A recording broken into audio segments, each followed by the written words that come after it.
నమస్కారాలు. నా పేరు నవీన్ నాగేశ్వరరావు. నేను జనసేన మండల పార్టీ ఉపాధ్యక్షుడిగా ఉన్నాను. గత 5 రోజులుగా దుబ్బుతూరు బ్యాండెక్స్ యాజమాన్యం మధ్య కొంత వివాదం జరుగుతుంది. దుబ్బుతూరు గ్రామాన్ని షిఫ్ట్ చేసే ఉద్దేశంతో ఈ సమస్య మొదలైంది. 2004లో బ్యాండెక్స్ వారు మా దుబ్బుతూరు గ్రామానికి R&R ప్యాకేజ్ ఇస్తారని చెప్పడం జరిగింది. దాన్ని 2004లో కన్నబాబు గారు కూడా చెప్పడం జరిగింది. 2004లో కూడా కాంగ్రెస్ పార్టీలో తరఫున ఆయన ఎమ్మెల్యేగా గెలవడం జరిగింది. ఆయన హామీలు ఇవ్వడం జరిగింది. 2009లో కూడా ఆయనే గెలిచారు. అలాగే 2014లో టీడీపీ గవర్నమెంట్ వచ్చింది. అప్పుడు కూడా కన్నబాబు గారు ఆయనకే సపోర్ట్ చేయడం జరిగింది. పంచకాల రమేష్ బాబు గారు కూడా మా ఊరు షిఫ్ట్ చేస్తానని హామీ ఇవ్వడం జరిగింది. దానివల్ల ఊరికి సంబంధించినటువంటి ల్యాండ్ కూడా ఎక్విజిషన్ చేయడం జరిగింది. చెరువుకు అవ్వకపోవడంతో అది కొద్దిగా ఆగిపోవడం జరిగింది. అది కూడా దాన్ని ఆత్మహత్య చేసుకుని వైఎస్ఆర్ పార్టీ కాంగ్రెస్ సంబంధించినటువంటి నాయకులు ఊరు ఇచ్చేస్తామని గత 15 సంవత్సరాలు బట్టి ఏ గవర్నమెంట్ పట్టించుకోవట్లేదు, నేను న్యాయం చేస్తాను, నాకు జగన్మోహన్ రెడ్డి హామీ ఇచ్చారు, కన్నబాబు గారు హామీ ఇచ్చారని చెప్పడం జరిగింది. చెప్పి ఓట్లు వేయించుకొని సర్పంచ్ కూడా అవ్వడం జరిగింది. ఇప్పుడు ఆయన ఏమి చేయలేకపోవడంతో కోట ప్రభుత్వం షిఫ్ట్ చేసే ఉద్దేశంతో ఉన్నప్పటికీ కూడా ఇప్పుడు కూటమి ఎప్పుడైతే దుబ్బుతూరు న్యాయం చేస్తుందనే ఉద్దేశంతో దాన్ని రాజకీయం చేస్తూ బురద చల్లి ప్రయత్నం చేస్తున్నారు.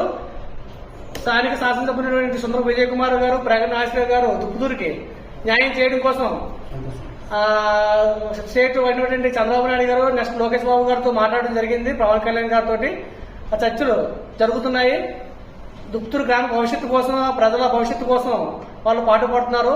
దయచేసి దుబ్బుతూరు గ్రామస్తులు కానీ, కార్యకర్తలు కానీ, ప్రజలు కానీ కూటమి నాయకులను నమ్మవలసిందిగా వాళ్ళు మీకు న్యాయం చేస్తారు తప్ప ప్రతిపక్ష పార్టీ మీకు ఏమి చేయదని మీకు విన్నవించుకుని నేను. నా పేరు ప్రగడ చిన్నాశ్వరరావు.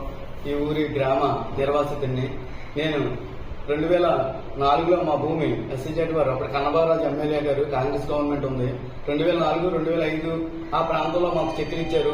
మీ గ్రామాన్ని ఇక్కడి నుంచి తరలిస్తామన్నారు. మాకు R&R ప్యాకేజ్ ఇచ్చి ఇంటికి ఒక ఉద్యోగం ఇస్తామన్నారు అప్పుడు కన్నబారాజు గారు. మా భూమిని ఎకరానికి 2,95,000 ఇచ్చి తీసుకున్నారు. ఆ రోజు మాకు మంచి నిర్వాసిత గ్రామం నిర్మిస్తామని ఆ రోజు కన్నబారాజు హామీ ఇచ్చారు. అదే కన్నబారాజు 2009లో కూడా ఆయనే ఎమ్మెల్యే అయ్యారు. అలాగే అప్పుడు కూడా మా గ్రామానికి పూడి విలేజ్ మాకు ఇచ్చారు. ఆయన ఒక రాజకీయ దురుద్దేశం మీద మా గ్రామాలు తరలించకుండా అక్కడ ప్రగడ నాగేశ్వరరావు కూడా కాంగ్రెస్ లో ఉండేవాడు. ఆ ప్రగడ నాగేశ్వరరావుకి ఇద్దరికి గొడవలు అయ్యి ఓన్లీ ఒక రాజకీయ ప్రగడ నాగేశ్వరరావు అన్న వ్యక్తిని దృష్టిలో పెట్టుకుని మా గ్రామంతో వాళ్ళకి 700 కుటుంబాలను కూడా చాలా ఇబ్బంది పెట్టాడు. అలాగే మా గ్రామం చుట్టూ జిరాయితీ భూమి ఉంది. ఈ జిరాయితీ భూమి మధ్యలో మా గ్రామ కంట ఉంది. ఈ జిరాయితీ భూమిలో 200 ఇళ్లు పోయాయి. వాళ్ళకి ప్లేస్ కి డబ్బులు ఇచ్చారు, ఇల్లులకి సైట్లు ఇచ్చారు, ఇల్లులకి పేమెంట్లు ఇచ్చారు. కానీ వాళ్ళకి ఇల్లుని డిస్మాల్ చేసేయడానికి దగ్గర పడుతున్నారు బ్రాండిస్ వాళ్ళు. కానీ వాళ్ళకి ఇప్పటి వరకు R&R ప్యాకేజ్ ఇవ్వలేదు. వాళ్ళు ఎక్కడ నివసిస్తారు? అదే గత గవర్నమెంట్ లో టీడీపీ గవర్నమెంట్ 2014లో వచ్చి ఈ ఊర్లో సర్వే చేయించి, అదే చంద్రబాబు నాయుడు గారు కూడి వచ్చి ఏషియన్ పేట్ ఓపెనింగ్ వచ్చి 50 కోట్లు ప్రకటించారు అర్జెంట్ గా ఈ ఊరిని తరలించమని. ఆ తరలించమని ప్యాకేజ్ కేటాయిస్తే ఆయన పంచకాల రమేష్ బాబు గారు ఎమ్మెల్యే గారు మా ఊరిని గ్రామం సర్వే చేయించి గ్రామాన్ని స్విచ్ చేసి టైంలోని ఎలక్షన్స్ వచ్చాయి. ఎలక్షన్స్ వస్తే 2019లోని వైసీపీ గవర్నమెంట్ వచ్చింది. వైసీపీ గవర్నమెంట్ లో కన్నబారాజు మళ్ళీ ఎమ్మెల్యే అయ్యాడు. ఈ గ్రామం ఎక్కడ అభివృద్ధి చెందిపోద్దని ఈ గ్రామం మీద చిరుకొనేసి చాలా కక్షపూరితంగా చేశాడు కన్నబారాజు అనే వ్యక్తి. మెయిన్ కన్నబారాజు అనే వ్యక్తి వల్ల ఈ గ్రామం ఈ రోజు ఇలా అభివృద్ధికి నోచుకోకుండా పోయింది. అదే మళ్ళీ కన్నబారాజు 2021లో మాకు అందరికి ఫోన్ చేసి శంకర్రావు అన్న వ్యక్తిని ప్రెసిడెంట్ చెయ్యండి, మీ గ్రామాన్ని తరలిస్తామని ప్రత్యక్షంగా నాకు ఫోన్ చేసి చెప్పాడు కన్నబారాజు. కానీ ఆ మాటలన్నీ ఎక్కడ పోయాయి? నిన్ను 270 ఓట్ల మెజార్టీతో ఈ గ్రామం గెలిపించారు. ఈ గ్రామానికి నువ్వేం రుణం తీసుకున్నావు? మీ సొంత నిర్ణయాలకి, మీ సొంత పనులకి, మీ సొంత కాంట్రాక్టులకే ఉపయోగించుకున్నారు మీ రాజకీయాన్ని. 5 సంవత్సరాల్లో ఒక్కసారైనా కన్నబారాజు నువ్వు మా ఊరొచ్చి మీ గ్రామానికి హామీ ఇచ్చాను నేను నెరవేరుస్తానని ఒక్కసారైనా వచ్చావా మా గ్రామానికి? ఎక్కడ నువ్వు అడ్రస్సే లేవు. మళ్ళీ 2024 ఎలక్షన్ లో ప్రచారానికి వచ్చావు. ఎలక్షన్ లో ఓట్లు వేయమని. ఎలక్షన్ లో ఓట్లు వేయమంటే నిన్ను మా ఊరి గ్రామ ప్రజలు ఎంట తగిలారు. 235 మెజార్టీ ఇచ్చి నిన్ను ఓడించారు. ఈ గ్రామంలో నీ సత్తా ఏమిటి ఈ గ్రామంలో తెలుసు మెయిన్. అలాగే ఈ గ్రామం అన్ని విధాలా కూడా లాస్ అయిపోయింది. సరైన ఉద్యోగాలు లేవు, సరైన వసతి లేదు, సరైన నీటి సౌకర్యం లేదు. ఈ రోజు అందరికీ స్కిన్ ఎలర్జీలు వచ్చేస్తున్నాయి. ఈ స్కిన్ ఎలర్జీ వల్ల ఫ్యూచర్ లో అందరికీ కిడ్నీ ఎఫెక్ట్స్, చాలా రోగాలు వస్తాయి. పుట్టే పిల్లలు కూడా ఎలా పుడతారని శబ్దంగా ఉన్నాం మా ఊరి జనం. రేపు పుట్టే పిల్లలు వికలాంగులుగా పుట్టొచ్చు, ఎన్నో జబ్బులతో పుట్టొచ్చు. మాకంతా అంధకారంగా ఉంది ఈ విలేజ్. దయచేసి మా గ్రామాన్ని తరలిస్తారని గవర్నమెంట్ కి మరీ విన్నవించుకుంటున్నాం. పూరితో మేము న్యాయం చేద్దాం సిద్ధంగా ఉన్నాం గ్రామానికి. కానీ నువ్వు గత ఎలక్షన్ లో సర్పంచ్ ఎలక్షన్ లో అయ్యాల వైసీపీ గారు పెట్టి 2021 ఫిబ్రవరిలో నువ్వు పంచాయతీ నామినేషన్ రోజు నువ్వు ఒక వాగ్దానం చేసావు. ఆ వాగ్దానం కూడా మీరు పత్రిక మీరు ఉపముఖంగా సూచిస్తున్నాం.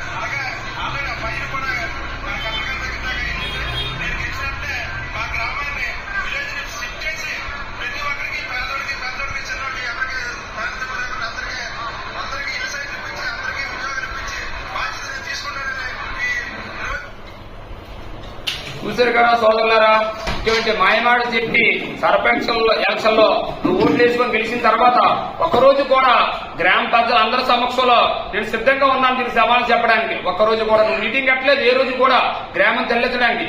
ఈ రోజు నువ్వు మాయమాటలు చెప్పి గ్రామాన్ని ఉపయోగించుకొని బ్రాండ్ ఎక్స్పోల్ ధర 50 కోట్లు వర్క్ చేసుకున్నావు. అది కూడా దొరస్వామి గారు ఇండియన్ పార్ట్నర్ రుజువులతో చూపిస్తున్నారు. నువ్వు తాత మొత్తాలు కాదు, నువ్వే కోటీశుడివా? నీకు ఎన్నో కోర ఎలాగ వచ్చింది, డూప్లెక్స్ ఇల్లు ఎలా వచ్చింది? ఇదంతా బ్రాండ్ ఎక్స్ వారు ఆర్థిక సాయంతో నీకు చేసిన సోదరులు అప్పుడు కన్నబారాజు వాళ్ళు ఏం చెప్తే అది చేశారు నీకు. ఈ రోజు మళ్ళీ నువ్వు మా కూటమి గవర్నమెంట్ ని మా నాయకుల్ని విమర్శిస్తున్నావు. స్థానిక శాసనసభ్యుల్ని కొంతమంది నాయకులు వచ్చి మీ జిల్లా నాయకత్వం విమర్శించారు. ఎంతవరకు అది వాస్తవం తెలుసుకొని మాట్లాడండి ప్రతిపక్ష పార్టీ నాయకులారా. అది ఎంతవరకు వాస్తవం, ఏం జరిగిందో మా గ్రామ ప్రజలందరికీ తెలుసు. కానీ మళ్లీ ఎలక్షన్లు వస్తున్నాయి కాబట్టి ఒక రాజకీయ దురుద్దేశంతో ప్రజలను మబ్బుపెట్టి ప్రజలకు అన్యాయం జరిగేలాగా నువ్వు చర్య తీసుకుంటున్నావు. దానికి కారణం ప్రత్యక్ష సాక్షులు గ్రామ ప్రజలే.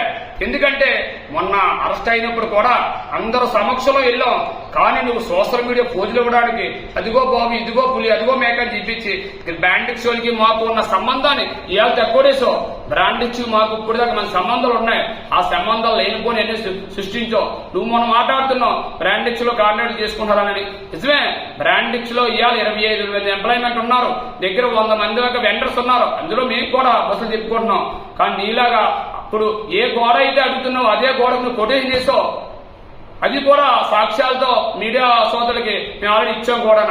అలాంటిది నువ్వు తప్పుడు రాజకీయాలు చేసి తప్పుడు సమాధానం ఇచ్చి మీ కూటమి గవర్నమెంట్ న్యాయం చేద్దాం ఉంటుంటే లేనిపోని ప్రజలను రెచ్చగొట్టి ఇవాళ నువ్వు రాజకీయ సభ్యు గురించి ఇలా చేస్తున్నావు. ఇది ఎంతవరకు సభ్యు? మళ్ళీ మా ప్రజలు మళ్ళీ మమ్మల్ని గెలిపించుకోవడానికి సిద్ధంగా ఉన్నారు. ఆ ఉద్దేశంతో నువ్వు ఓడిపోతున్న ఉద్దేశంతో ఇలాంటి మీటింగులు పెట్టి ప్రజలను రెచ్చగొట్టి వెనకాల కొంతమంది వ్యక్తుల్ని చూసుకుంటున్నావు.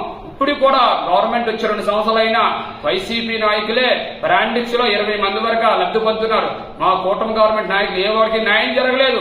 అవి కూడా మీకు రికార్డుతో మేము ఇస్తాం. పత్రికా సోదరులారా, మేము దేనికన్నా సిద్ధంగా ఉన్నాం. కానీ లేనిపోని కబుర్లు చెప్పి గ్రామానికి అన్ని చేద్దాం చూస్తున్నాం. నీ పైనుంచి దేవుడు అన్ని చూస్తున్నారు. త్వరలో ఉన్నాయి నువ్వు మాయ మాటలకి ప్రజలు త్వరలోనే నీ బుద్ధి చెప్పే రోజుల దగ్గరలో ఉన్నాయని సమాముఖంగా తెలియజేసుకుంటున్నాం. పత్రికా సోదరులకి నా యొక్క నమస్కారం. గత వారం రోజుల నుంచి దుత్తూరు సమస్య మీద బ్రాండిక్స్ వారికి మాకు కొన్ని సమస్యల మీద దుత్తూరు గ్రామానికి న్యాయం జరుగుతుందంటే మేమందరూ గ్రామంలో అన్ని అఖిలపక్షంగా చేసుకొని బ్రాండిక్స్ యాదమే పోరాటం చేయడం జరిగింది. కానీ కొంతమంది స్వార్థపరులు అతని వ్యక్తిగత రాజకీయ స్వార్థం కోసం మన గ్రామాన్ని బ్రాండిక్స్ వారికి తాకట్టు పడేసి ఈ రోజు మళ్ళీ నీతి కబుర్లు చెప్తున్నారు. అఖిలపక్షం పోయి ఇవాళ వైసీపీ పార్టీ జిల్లా నాయకత్వం తీసుకొచ్చి మా కూటమి గవర్నమెంట్ మీద లేనిపోని నిందలేస్తున్నారు. మా సీఎం చంద్రబాబు నాయుడు గారు, అలాగే ఉప ముఖ్యమంత్రి పవన్ కళ్యాణ్ గారు, లోకేష్ గారి నాయకత్వంలో మా కూటమి గవర్నమెంట్ ఊరిని తరలించడానికి సిద్ధంగా ఉన్నాం. అది మాట్లాడించాం. స్థానిక శాసనసభ్యులు విజయ్ కుమార్ గారు, అలాగే టీడీపీ ఇన్ఛార్జ్ జగన్ నాగేశ్వర గారు, రోడ్డు కార్పొరేషన్ చైర్మన్ గారు కూడా ఆల్రెడీ గవర్నమెంట్ తో మాట్లాడించారు. కానీ బ్రాండిక్స్ వారు గతంలో కూడా మా ఊర్లో మా పెద్దలతో కూడా మాట్లాడడం జరిగింది చేద్దామని. కానీ ఒక వ్యక్తి స్వార్థం వల్ల ఇవాళ మా గ్రామానికి పరిస్థితి వచ్చింది. అదే వ్యక్తి ఇవాళ నీతిగోపలు చెప్తున్నారు. ఇవాళ మా గ్రామ సర్పంచ్ శంకర్రావు గారు, ఆయన గత 20 సంవత్సరాలు పెట్టి కన్నబాబు గారు 15 సంవత్సరాలు ఎమ్మెల్యేగా ఉన్నప్పుడు ఆయన నాయకత్వం చేశాడు. తర్వాత 2014లో టీడీపీ గవర్నమెంట్ కూడా పార్టీ మారిపోయి రమేష్ బాబు సమక్షంలో కూడా జాయిన్ అయిపోయి అతను కూడా అప్పుడు అధికారులు ఆయన ఉన్నారు. అప్పుడు చంద్రబాబు నాయుడు గారు పూడుమడక ఇంట్లో ఇల్లుకి వచ్చినప్పుడు మా గ్రామానికి 42 కోట్లు ప్రకటించారు. ప్రకటించిన తర్వాత కూడా కావాలని లాస్ట్ మినిట్ లో అతని పార్టీ మళ్ళీ వైసీపీ పార్టీ జాయిన్ అయిపోయి అప్పుడు ఆ కార్యక్రమం అలా ఉండిపోయింది. కానీ ఇప్పుడు వచ్చి వైసీపీ జిల్లా నాయకత్వం మొత్తం కూటమి గవర్నమెంట్ గ్రామాన్ని మోసం చేసిందని చెప్తున్నారు. ఇది ఎంతవరకు అన్యాయం? మా కూటమి గవర్నమెంట్ ఇవాళ మా గ్రామాన్ని న్యాయం చేయడానికి సిద్ధంగా ఉన్నారు. మొన్న కూడా అరెస్టులు కూడా అందరూ అఖిలపక్షంగా వెళ్తే ఆయన అరెస్ట్ అయినట్టు సోషల్ మీడియాలో కొద్ది పోజులు ఇచ్చారు. కానీ నేను గ్రామ పార్టీ నాయకత్వం చేస్తున్నాను, అలాగే మా కూటమి గవర్నమెంట్ లో నాయకులు కూడా 10 మంది దాకా అరెస్ట్ అయ్యారు. కానీ ఆయన అరెస్ట్ అయినట్టు ఆయన ఏదో ఊరికి మేలు చేసినట్టు మాట్లాడుతున్నారు. ఇది సబు కాదు. గ్రామానికి మనం అఖిలపక్షంగా మాట్లాడుకున్నాం అనుకున్నప్పుడు